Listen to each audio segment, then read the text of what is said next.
Ing Bardor, Seeing with Hands and Feet. In the second volume of The Ancient Secret of the Flower of Life, I related how Ing Bardor demonstrated her ability to see with her hands and feet during a lecture I held in Denver, Colorado in 1999. I had met Ing during a class on the Merkaba meditation I was teaching in Mexico. It was a 4-day workshop, and on the third day, I found myself talking about the Chinese children who could see with different parts of their bodies. Suddenly, a young 18-year-old girl stood up and said, "Drunvalo, I can do that. I can see with my hands and feet when I am completely blindfolded. Would you like me to show you?"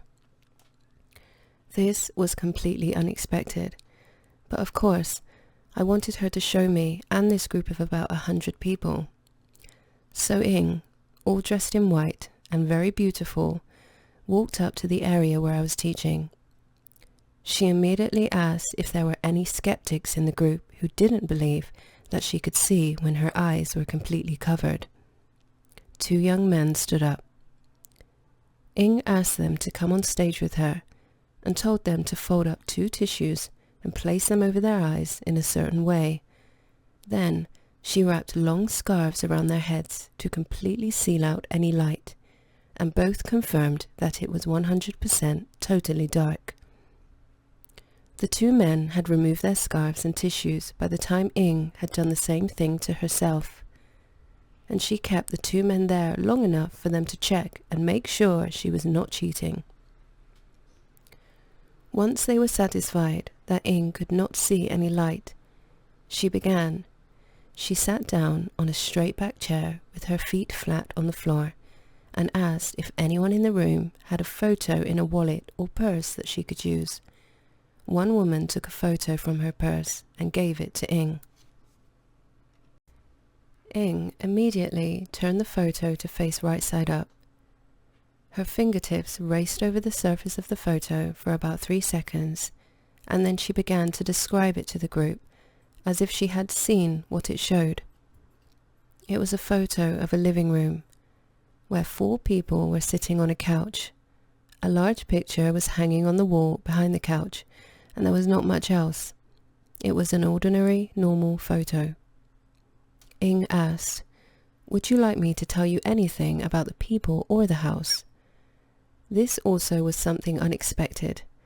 The woman who had given Ing the photo asked about the people, and Ing stated their names and, if I remember correctly, their ages. The woman was surprised that Ing could know such things, and then asked her if she could move through her house. "I'm going down the hallway to the right. The first door on the left is your bedroom." Ing went into the bedroom and described the entire room exactly, even telling the woman what was on her nightstand.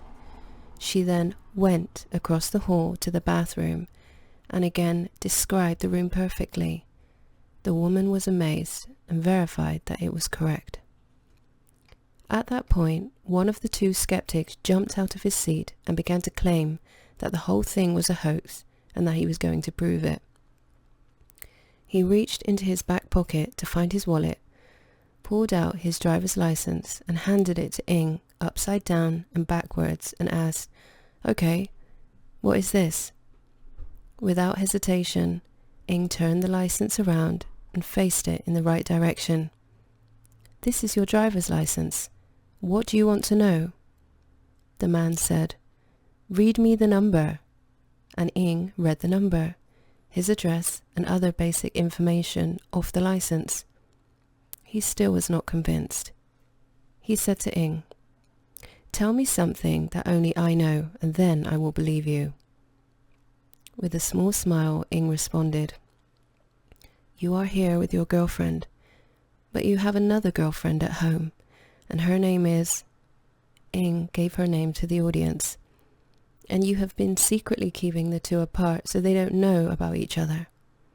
The young man ripped the driver's license out of Ing's hands and walked back to his girlfriend, who was upset after this revelation.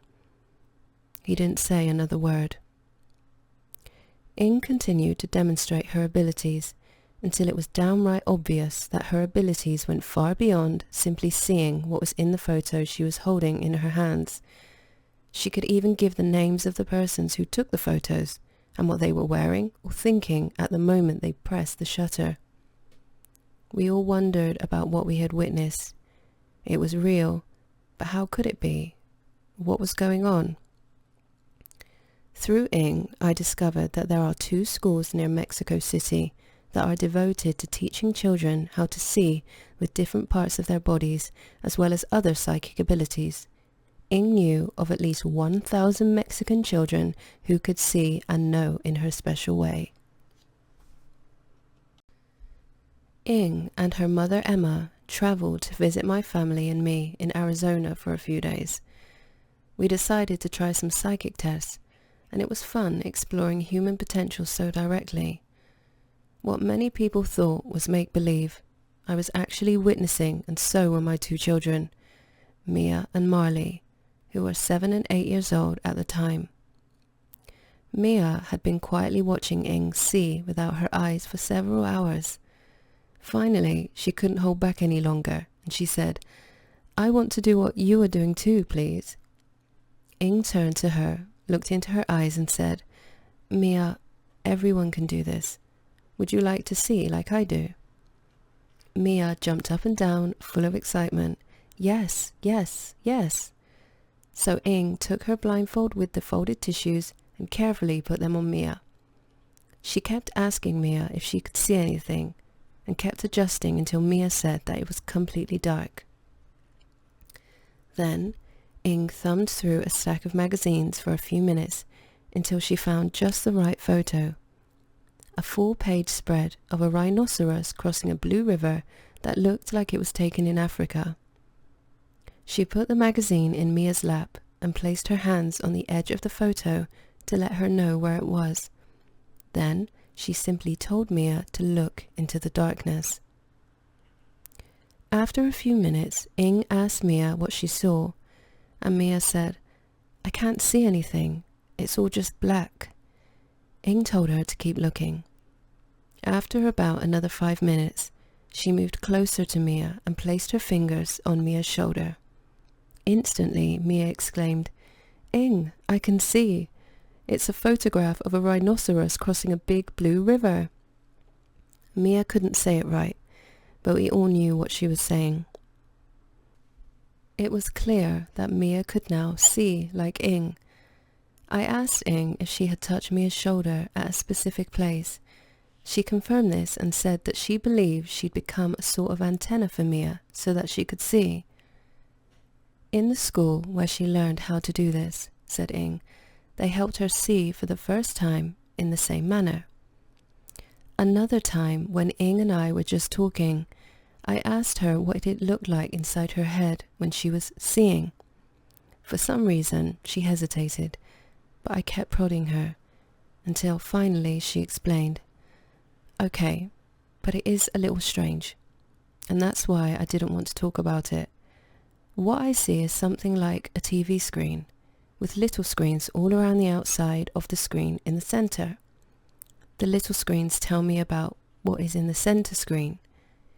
This was the last thing I'd expected her to say. It hit me like a cast iron skillet over the head, and the memory of Mary Ann came flooding back into my thoughts.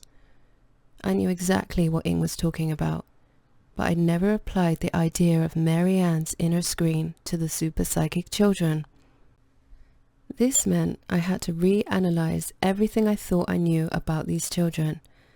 Was it true? Did all super psychic children see the minor TV screen?